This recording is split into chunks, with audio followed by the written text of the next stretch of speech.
Hey guys, welcome back to another video.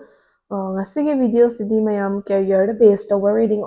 oidoine sorry career based over reading oidoine bako ado career based haraga like karamba career pa chane adugumba makti na tre hauzi makki oina isana haidi career gi field amamam choose tawbiriba ichile now sing ko career gi field choose tawdriba singi so ai soidina semjarake tawbadabu isana career gi field amamam choose tawbiriba ichile now sing isagi oiba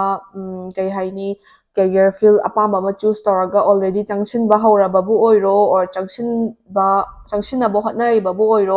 adu singi oina career da kai thengnarapya yai growth lakpa yabra isagi oiba advice na chingba yengdoine ngasigi oina pile se isagi date of birth ta khaidok chagani date 1 dagina 15 phawbagi manungda leibiba singina pile A aduga date 16 dagina 31 phawbagi manungda pokpiba singina pile B ko adumaina pile ani khaidok chagani aduduga sigi energy card sina supplement tawjagani ko ado career gi ne ke leige habdo yengase aduga mayam ngasi vote ne aisu vote thada jarui ado sangba sana tainana sangjalae do mayam su thada birubra kanada thada biramge dum haibiro o comment ta ko aduga channel asibu grow tawna bo hotna bada mayamna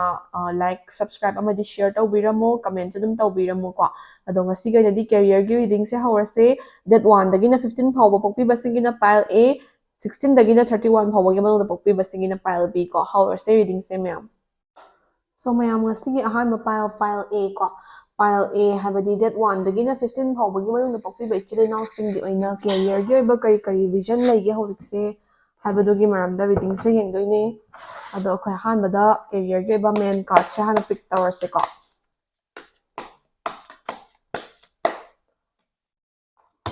Knight of Cups,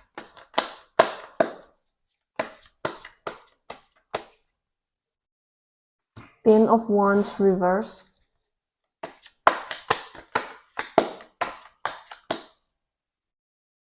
Six of Cups,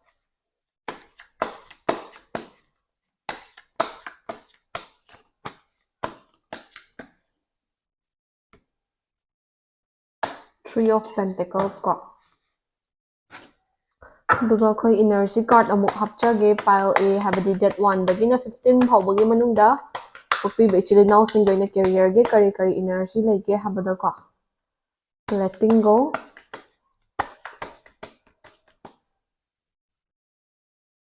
ultimate potential ko. So sumaina laire first and foremost pile A oibiri ba ichile now singse hauze isana career path ama choose toraga changshin ba horiba natragana changshin ge na khaliba career path se sise isaga dum chana ba compatible oiba career path ama oye haidi sige career field se isagi first choice oram bayai oram dabayai ko haidi sana yam pamna changakhiba oram bayai or upai laitabadagi changshin ba oram bayai natragana adum option nama leire habadagi changshin bo oram bayai ba but hauji changshin ba career field natragana changshin ge na hotnari ba career field se isaga dum chana ba isaga dum compatible oiba career field ama oye nakana maramda sige career field sida continue tawo matamda if you love your job if you love your profession if you love your like journey ko hayi changsili ba thabaki career ge ba journey se isana pamja taragadi adum matam changaga su struggle thengnaraga su waraga su give up tawdabida phasina hotnabiyo hana hayeba ko hayi hauji changsili ba career ge field se or hauji changsili ba professional line ogera business line ogera isana pamna changsili ba career ge field se isana pamna changsinba career field oiragadi natragana isana dum pamjaba nungaisaba career field am oiragadi struggle thengnaraga su wara su wana dum give up tawdabida hotnabiyo future de isagi damangta afaba vision pi na card na hayeba ko mathangda ten of wands so reverse ne card se sige card na kai describe tawge ha matamda hauzik se hauzik tagina dum next 5-6 months ko adum hauzik tagina haidi reading tabiriba yengbiriba matamsitagina adum 5-6 months faubagi manungda isada thabakki oiba pressure haibadi isada changsiliba career field sigaba pressure khara responsibilities khara isada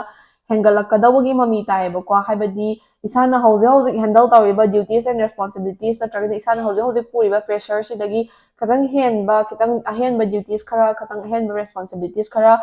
hapkalakadawba layeba aduna isaje ngasagi thabak to manage tawnaba hotnabada ngasagi piraiba hengalaiba singdo manage tawnaba maintain tawnaba hotnabada exhausted oiba tired oiba waba adugumba khara mayoknarakpa yai, but isana khangbigadabadi with greater responsibilities comes greater perks ko haidi isagi ithakta responsibility or duty hengalagadi isagi job ki field da su experience hengattoini adagi growth laktoini habasima khangjinbiyo baduna duties and responsibilities khare hena pishal ena isana kai hani thabak tokhoke kaina khanba natragana isagi career line change tokhoke kaina khanba adugumda tawbigano bako duties and responsibilities hengalagadi masana adum ahenba isagi oiba growth khara adum lakadawa lairabani habasima khangjinbiyo baduna war so one isagi duties and responsibilities fazana manage and maintain tawraga chatnaba hotnabiyo isagi career gi field sida ko mathangda 6 of cups hariba card che thole aces ne isagi career gi advice ne so isana hoji changsiliba career or profession sida isagi oiba any difficulties or problems mayok narpa matam natragana kainoma khangdaba ma tathok tashin tawgena khalakpa matamda isana atopa random stranger da hangbada natragana mi ama itada hangbada yam kana kanaba phangoi isada kanaba phangdoise kanadagi phangdoino ha matamda thabak sigi pulliba line pulliba mi natragana career field manaba mi da isana hanadagi khamnaraga lakpa marup mapang natragana isagi senior gumbadagi help seek tawba yaiba moina sudum mating pangbirakani aduga isagi sudum isagi senior natragana sigi han isana changsilba career or profession sida hanadagi khangba mi na isagi help adum tarakani habasima khangjinbiyo ko last but not the least, Three of Pentacles hariba card chithol A sigi Three of Pentacles hariba card chigi matungina pile A habadi that 1 dagina 15 phawbagi manungda pokpiriba actually now singse career gi oina growth stay within 3 years isagi ba apha growth mayam ma lakadawba leiko growth ama khak oibi growth mayam oibi adagi achievement anaubo oibi achievement mayam oibi hanadagi hotna jarakpa singi mahi charakpa adagi anauba growth phangba yabagi maybe isagi business expand tawanga ba natragana maybe isagi thabak income profession da promotion gumba lakpagumba oibi adumaina within 3 years da isagi damakta growth lakadawba layebako aduna masai growth to phangnanaba isana ahenba has responsibilities and duties singdo hazna su handle tawbadi mathau tarakani ba haidi isana effort kamna thadadabida mathanda growth lao habidi yaba nattabani na ko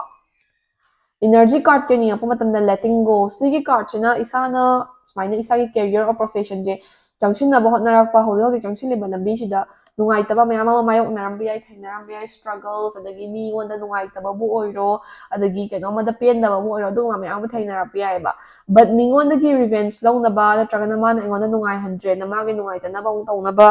or kai haini like nungaitaba wa amada sum khanjalaga leibagi muhutta nungaitaba singse hoi ups and downs habasi career field khudimokta thainarappi yai ko aduna khangba ngamba level da leitaragadi adudo like kai haini khangbiraga kemta khandabida ignore tawthokpiraga ko isagi growth na hena focus tawba isagi hena phanaba isana hotnajaba mi na kai haige mi na kai khalige or mi na kai phatana ma tawige khame mota isagi chumna phanaba dang khalaga chatpa sigumba se mathau taeba growth se phajana phangnaba hotnabada ko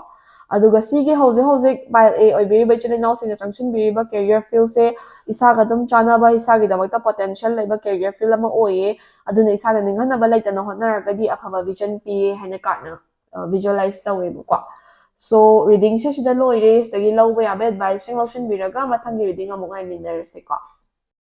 Hey guys, so mathang sina koi pile B ko pile B habadi that 16 dagina 31 fawbagi manungda isagi ipok numit oibiba pokpagi that oibiba habadi 16 dagina 31 fawbagi manungda pokpiba ichili now singi oina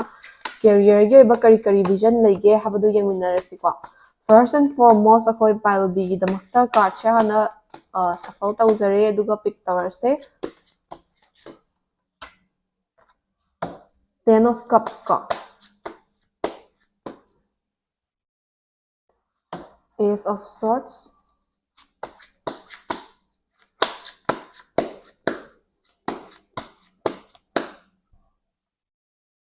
Judgment Reverse,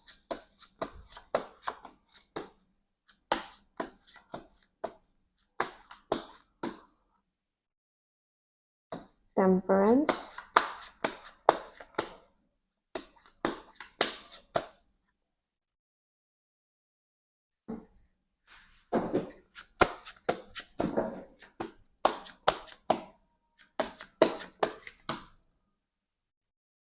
Ace of Coins ko. So sumaina leire aduga koi hojik energy card sina supplement taunaba energy card hapchage ko pile B gi damakta. Wonder,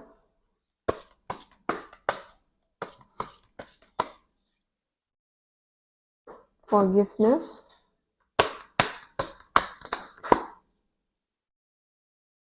friendliness ko. So pile B in a card sing sa sumaina laire. First and foremost, pile B in a su hose isana choose the wiba career feel haidi isana hose changshin liba na traga na changshin ge haina khaliba career feel se hoi isagi first choice oiramba yai oiramdabi yai adui taragasu isaga dum compatible oiba chanaba career feel ama oye career feel sida changshin matamda isagi aningba apamba loinamak natragasu khara makhai dum thungba ngamgani aduga isagi parents oiro isagi dum surrounding da leba isagi well wishers sing dum fazana supportive oibigadaba adagi isana kainoma hayang difficulties ama problem ama mayoknari haiba matamda hoi isagi mateng chapchana pangwa mi mak ngamdragasu isagi damata supportive oiba mi di masing wat loiba ko aduga sigi hojiki haidi isana pamna changshin ge khaliba career field na tragana changshin ba hawriba career field se sisida isaga dum paknaba chanaba oibani na isana fazana hotnaragadi isana fazana dedicated oiragadi growth mayam ama phangba yabagi visible chances mayam ama uyeba ko mathangda ace of swords hariba card che thole ace of swords hariba card china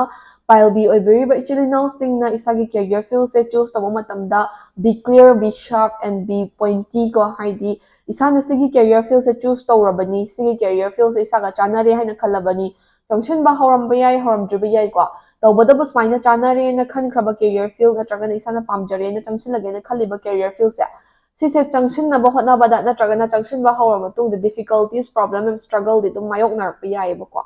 haidi easy road ti kaishu oiroiba any career field se tawbadabu isana changsinge adagi isana wisely choose tawraba career field ama oirabanina or changshinba hawrabanina sigi career field sidagi mai leithoga hoi side income laknaba business macha macha tawba ko adu na tonganba mani isana focus tawgena khaliba career field sidadi focus tawraga phazna like sharp oina focus tawraga dedicated oina chatnaba hotnabiyoba maramdi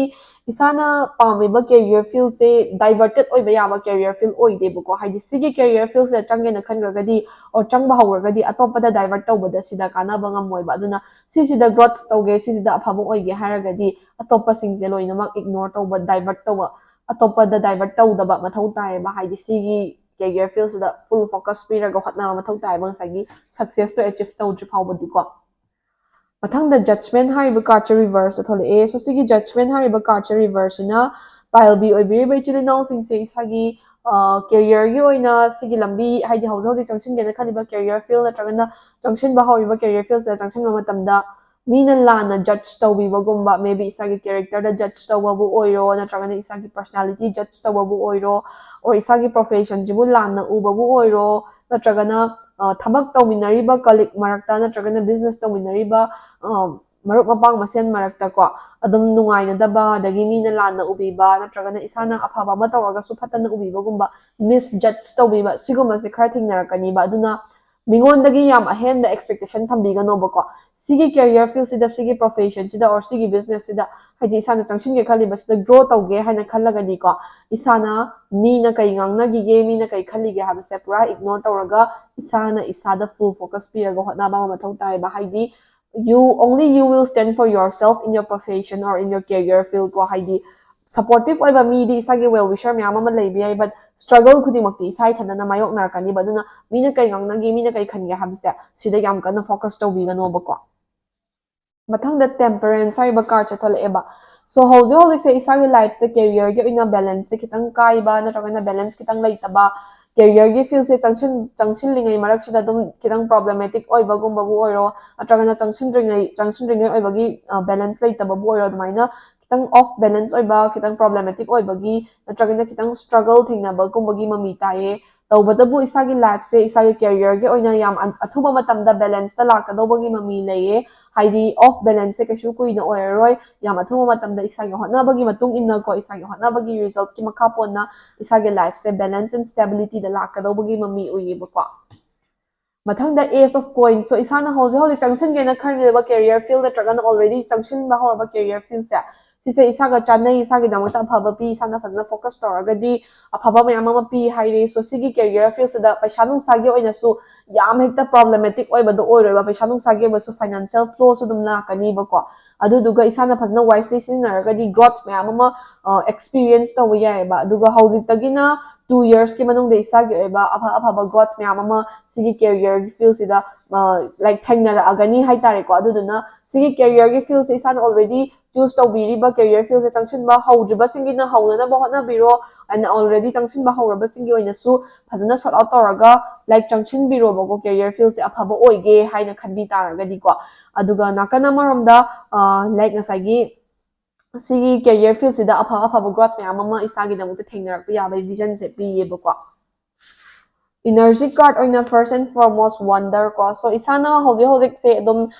isagi career se bu growth toba ngamgadra natragana career se apjanaramgadra sanaramoidra phaba oigadra oiredra habagi isada chingnabagumba mayam ama leramba yai ado taw isagi oiba adumaina khanjari basing se loinama clear tawbiro isagi hojik changshinge khaliba career field se or changshinliba career field se chanaba career field ama oieba ko and then ngasagi isada misjudge tawbiba adagi isabu lana interpret tawbiba isabu lana ubiba mi myam ma thola agasu miga onsindana manadana khana chainama sigumba se yari gai tawbiganu mina soira abasu forgive tawthokpiyu masa masagi karma lakani isana forgive tawthoga mina soira agasu mina lala agasu or mina phatana uragasu isana clarify tawraga matamang hanbiranu adum forgive tawraga ignore tawthokpigo bokwa last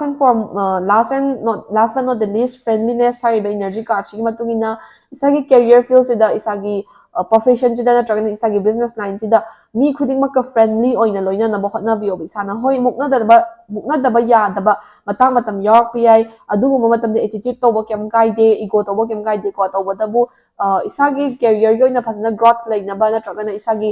business gi oina phasna growth laina ba isana mi khudingmak friendly oina loina na hotna badi mathau tai ba ko so ngasigi oina pile bigi reading se matang swaida loijare sidagi lawba yaba advice sing lotion biraga mathangi reading amunga minarisi ko thank you for watching